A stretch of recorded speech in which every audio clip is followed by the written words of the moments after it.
हेमकुंड, जहां मिला गुरु गोविंद सिंह को ज्ञान, जहां कण कण में मिले ईश्वर का ब्रह्मांड। इस देव भूमि को करें शत शत प्रणाम। देखिए खबरें उत्तराखंड की। खबरों की भीड़ में आपकी खबर होगी सबसे आगे। सच और आपकी जिद आपके चैनल पर दिखेगी सबसे पहले। हम बनेंगे आपके साथी, क्योंकि हम हैं खबरों के साथी। बड़ी खबर, बड़ा नजरिया, बड़ी बहस। देखिए के प्राइम टाइम मेरे साथ रात 8 बजे।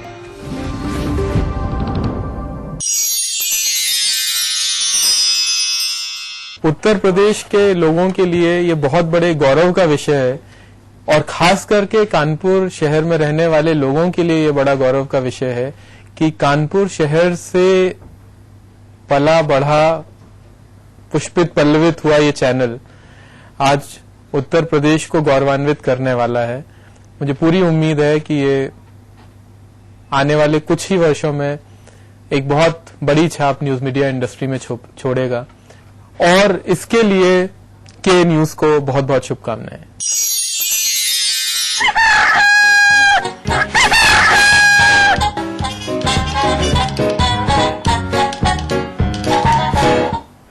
गुड मॉर्निंग, के मॉर्निंग में आपका स्वागत है। मैं हूं तुलिका। के मॉर्निंग में हम आपको रूबरू कराएंगे सुबह की कुछ बड़ी खबरों से और साथ ही ये भी बताएंगे कि कैसा रहेगा आज आपका दिन। इसके अलावा ये भी दिखाएंगे कि योग के जरिए कैसे आप रख सकते हैं खुद को फिट। तो 3 सेगमेंट्स हमारे के मॉर्निंग में। सबसे पहले बात होगी सबसे बड़ी खबर की। सबसे बड़ी खबर आईपीएल से जुड़ी हुई है। उसके बाद हम आपको बताएंगे कि सेहत के जरिए आप अपने आप को कैसे फिट रख सकते हैं। आपकी सेहत अच्छी होगी तभी आप खुद भी खुश रहेंगे, चुस्त रहेंगे, दुरुस्त रहेंगे। इसके बाद आचार्य जी आपको बताएंगे कि तारों सितारों की चाल क्या कहती है आज आपके दिन के लिए।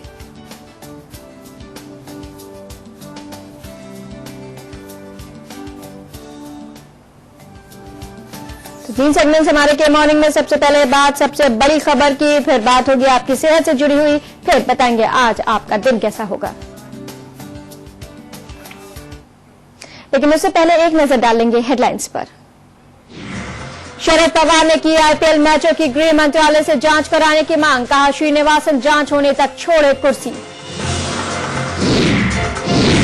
मुख्यमंत्री विजय बहुगुणा आज करेंगे उत्तराखंड के सीमांत क्षेत्रों का दौरा। ब्लॉक स्तर पर विकास कार्यों की करेंगे समीक्षा। हाईकोर्ट की फटकार का नहीं हुआ कोई असर। महिला सुरक्षा के नाम पर यूपी के आला अधिकारियों ने की बेतुकी बयानबाजी। सीबीएसई 10वीं का रिजल्ट आज। 9000 स्टूडेंट्स हुए थे एग्जाम में शामिल।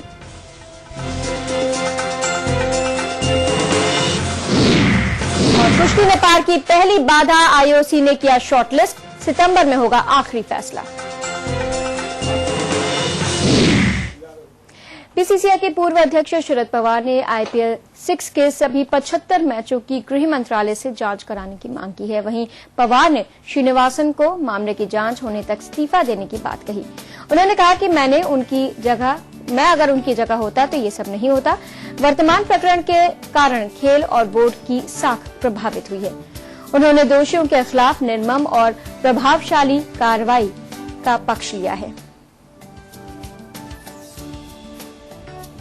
तो शरद पवार ने मांग की है गृह मंत्रालय से कि आईपीएल 6 के सभी मैचों की जांच की जाए और साथ ही उन्होंने ये भी कहा कि श्रीनिवासन को मामले की जांच होने तक इस्तीफा दे देना चाहिए।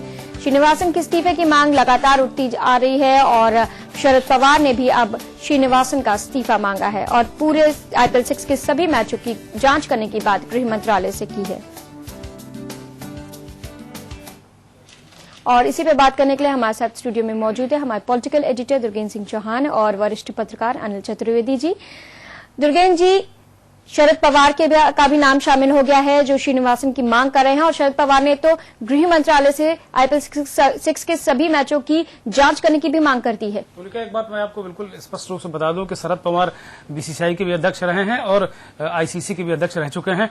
वो जाहिर सी बात है कि जब उन्होंने एक मांग की है, और मांग यूं कहें कि शरद पवार ने मांग की है, लेकिन सरकार के वो मंत्री भी हैं और एक तरीके से जो यूपीए की सरकार है उसके प्रमुख घटक दल के मुखिया भी हैं। तो ये उनकी मांग और भी अहम हो जाती है, क्योंकि एक मंत्री अगर अपने ही पूरे जो एक तरीके से इस सरकार जो लगातार प्रोटेक्ट कर रही है, सरकार ने कहा कि IPL से या BCCI से उसने हाथ खड़े कर दिए थे। आपको याद होगा कि 2 दिन पहले हमने बताया था कि वो सरकार बिल्कुल इसमें कहीं इस पचड़े में पड़ने वाली नहीं। साफ साफ कानून मंत्री ने कह दिया कि हम इस पचड़े में नहीं पड़ेंगे। सरकार के दूसरे मंत्री शरद पवार हैं और BCCI के अध्यक्ष रह चुके हैं। उन्होंने श्रीनिवासन को नैतिकता का पाठ पढ़ाया है, लेकिन मैं कहूंगा कि पवार साहब के जमाने से ही ये शुरुआत हुई थी। अब ये पेड़ बड़ा हो गया है तो उसके कांटे पवार साहब को भी चुभ रहे हैं, श्रीनिवासन साहब को भी चुभ रहे हैं। लेकिन ये तय है कि पवार के यही बयान आने के बाद से श्रीनिवासन पर इस्तीफे का दबाव बढ़ गया है। राजीव शुक्ला ने हालात को भांप कर, जो IPL के कमिश्नर हैं, केंद्र सरकार में संसदीय कार्य राज्य मंत्री भी हैं, पूरे हालात को भांप कर उन्होंने खुद ही IPL से हाथ जोड़ लिए हैं, तौबा कर ली है कि अब हम अगले बार कंटिन्यू जो अगला उनका टेन्योर होगा उस पर कंटिन्यू करना नहीं चाहते। लेकिन मुझे लग रहा है जिस तरीके से दबाव बढ़ रहा है, शुक्ला को भी बीच में इस्तीफा देना पड़ सकता है। जी अनिल जी, काफी समझदारी भरा कदम राजीव शुक्ला का ये माना जाएगा कि उन्होंने अपने कदम पीछे लेने शुरू कर दिए हैं। श्रीनिवासन की इस्तीफे की मांग हो रही है, लेकिन वो अपनी जो है कुर्सी पर डटे हुए हैं। उनका कहना है कि वो इस्तीफा नहीं देंगे। ऐसा लगता है जो भी बहुत चीजें सामने नहीं आ रही हैं। मांग तो जरूर की जा रही है। वो बड़े लोग जो बड़े नाम है, शरद पवार हुए, राजीव शुक्ला हुए और इस तरह के और तमाम लोगों की तरफ से मांग उठ रही है कि इस्तीफा दें श्रीनिवासन। लेकिन हमें ऐसा लगता है कि अंदर खाते कुछ और बातें चल रही हैं, और ये जो इनका तर्क है श्रीनिवासन का कि नैतिकता के आधार पर इस्तीफा देने कोई औचित्य नहीं है, क्योंकि सीधे हम कहीं से इन्वॉल्व नहीं है। हमारा कोई अगर रिश्तेदार इस मामले में है तो हम उससे अलग हैं, और यही सलाह उनको घूम फिर कर राजीव शुक्ला भी दे रहे हैं कि आप तब तक अपने को अलग रख लीजिए। भाई कैसे अलग रख लीजिए? ये जो तर्क है ये बड़ा समझ में नहीं आता राजीव शुक्ला का कि जब तक जांच हो रही तब तक आप अपने को अलग कर लीजिए। इसका क्या तरीका है? कोई तरीका नहीं है, क्योंकि पवार ने साफ साफ कहा है कि जांच स्पष्ट साफ यही बात जब तक श्रीनिवासन इस्तीफा नहीं देंगे, यही चीज में तो कम से कम राजीव शुक्ला का ये बयान साफ होना चाहिए ना कि वो इस्तीफा दें। वो इस बात को बचाना चाह रहे हैं। पहली चीज तो ये है कि आप एक गलत तरीके से आप दोनों तरफ चल रहे हैं। पहली बात तो ये है। दूसरी चीज ये है कि ये अगर तर्क दे रहे हैं श्रीनिवासन कि हम इस्तीफा क्यों दें, हम सीधे इन्वॉल्व नहीं, हमने कोई अपराध नहीं किया है, तो ये तर्क कैसे कह सकते हैं? उनका दामाद गिरफ्तार हो रहा है, लेकिन ये तर्क वो इसलिए दे रहे हैं कि हमारे यहाँ हमारा जो देश का सर्वोच्च एग्जीक्यूटिव प्रशासनिक पद है प्रधानमंत्री का, वो कई मामलों में प्रधानमंत्री तक बात गई। जैसे 2G स्पेक्ट्रम घोटाले में सीधे सीधे ये राजा चिल्ला रहे हैं। ये तो बात यही हो। नहीं, एक मिनट। सीधे सीधे राजा चिल्ला रहे हैं कि जब ये काम हो रहा था, जो जिन आरोपों पे मुझे जेल भेजा गया, ये सारी जानकारी प्रधानमंत्री के नॉलेज में थी। वो सब कुछ चिल्ला बोल रहा है। बहुत सारे कार्नर से बात आई भी। प्रधानमंत्री कह रहे हैं कि नहीं, हम तो इन्वॉल्व नहीं है, हम क्यों इस्तीफा दें। ऐसे और भी मामले हैं, जैसे भी कुछ और मामले जिसमें आए। तो हर छोटा बड़ा अपराधी प्रधानमंत्री का हवाला देगा और श्रीनिवासन का हवाला देगा, उसके बाद यहाँ पे सवाल ये उठ रहा है कि जब से ये मुद्दा उठा है, सरकार का हर डिपार्टमेंट एक अलग बात कह रहा है। वो कह रहा है, कभी कोई कहता है कि उसको लीगलाइज कर देना चाहिए, कभी ये कहा जाता है कि हम इसके पचड़े में नहीं पड़ेंगे, कभी ये कहा जाता है कि गृह मंत्रालय इस पूरे मामले की जांच करे। तो हर डिपार्टमेंट एक अलग मांग करके यहाँ बैठा हुआ है। देखिए, आईपीएल में तुलिका पूरा कंफ्यूजन है। इस पूरे मामले में जब ये पूरा मामला सामने आया और पूरा श्रीसंत का मामला सामने, उसके बाद एक मांग तेज हुई। सबसे पहले कानून मंत्रालय ने कहा कि इसमें सरकार नहीं पछड़े में पड़ने वाली, बीसीसीआई अपना एक अलग बॉडी है। उसके बाद फिर खेल मंत्रालय के कल बयान आया कि नहीं, वो फिक्की और खेल मंत्रालय ने जो बातें कही, उसके बाद एक बात साफ आई कि अब इस मामले जो सट्टा है, जो सट्टा है, इसको लीगलाइज करने की एक तरीके से छोड़ा गया है। कहा गया कि नहीं, केवल नब्ज नापी गई, देश की एक तापमान नापा गया कि देखिए रिएक्शन क्या आता है।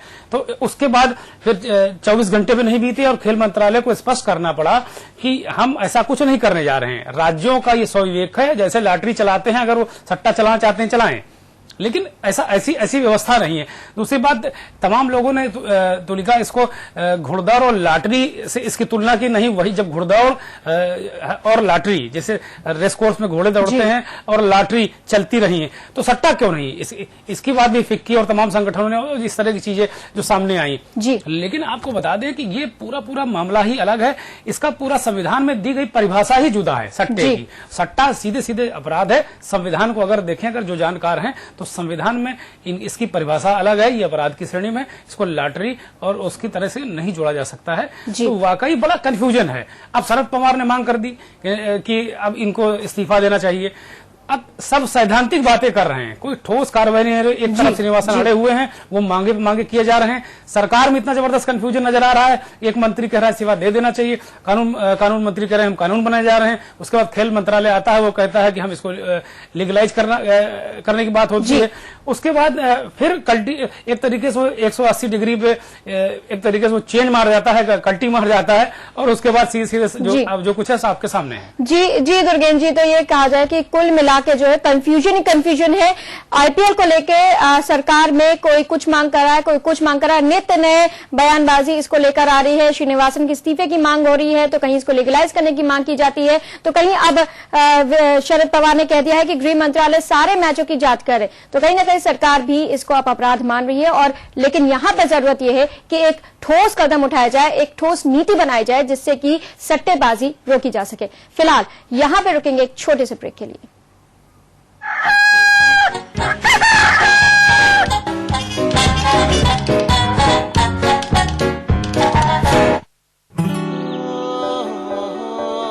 जो भी देखे बस देखता रह जाए, जब त्वचा गुनगुनाए, ओ बादल पंछी मौसम सब मिलकर गाए, जब त्वचा गुनगुनाए, तेरे रूप की धूप से रोशनी भी शर्माए,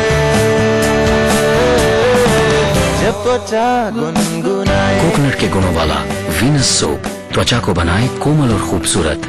अब त्वचा को गुनगुनाने दो। समोसे, पकौड़ी, भुजिया और चाट, पूरी परोठे, कचौड़ियों की बारात, हर तरह की मजेदार भोजन का राज। स्वादिष्ट बैलेंस ड्रॉप और स्वादिष्ट बैलेंस ड्रॉप ऑयल। एगमार्क स्वादिष्ट balance drop. Anand Builders presents Dolphin Dwelling City, a home truly yours that matches your luxurious lifestyle with school, hospital, shopping mall and terrific recreational facilities. Dolphin Dwelling City, Kanpur.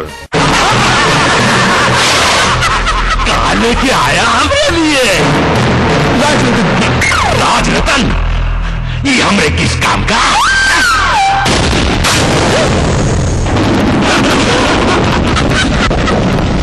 अरे जिंदगी के रंग राजरतन के संग, भैया राजरतन के संग। राजरतन की तंजीम पार एवं की हमारा प्रयास, आपका विश्वास।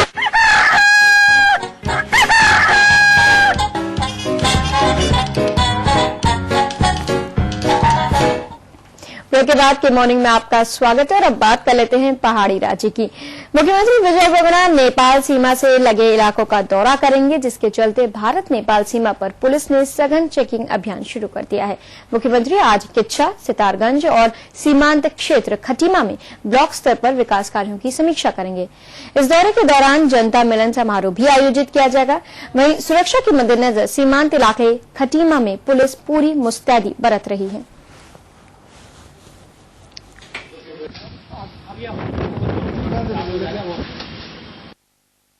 वीवीआईपी श्रेणी के महानुभाव हैं, तो उनके लिए पीएसी, महिला पीएसी और स्थानीय पुलिस बल यहाँ पर एकत्र किया जा रहा है। उसके हिसाब से सुरक्षा व्यवस्था चाक चौबंद की जाएगी और कोई भी किसी भी स्तर पर कोई ढिलाई नहीं बरती जाएगी।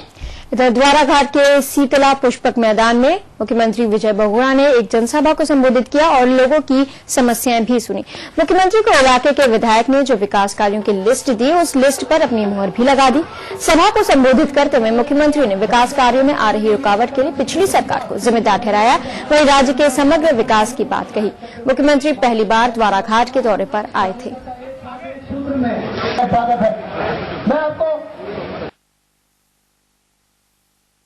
उत्तराखंड का अगर विकास होना है तो पर्यटन रीढ़ की हड्डी है और पर्यटन ही पलायन को रोकेगा। केवल नैनीताल मसूरी ही नहीं, अल्मोड़ा ही नहीं, बहुत रमणीक स्थान है। किस तरह से हम पर्यटन बढ़ाएं, इसके लिए योजना बन रही है।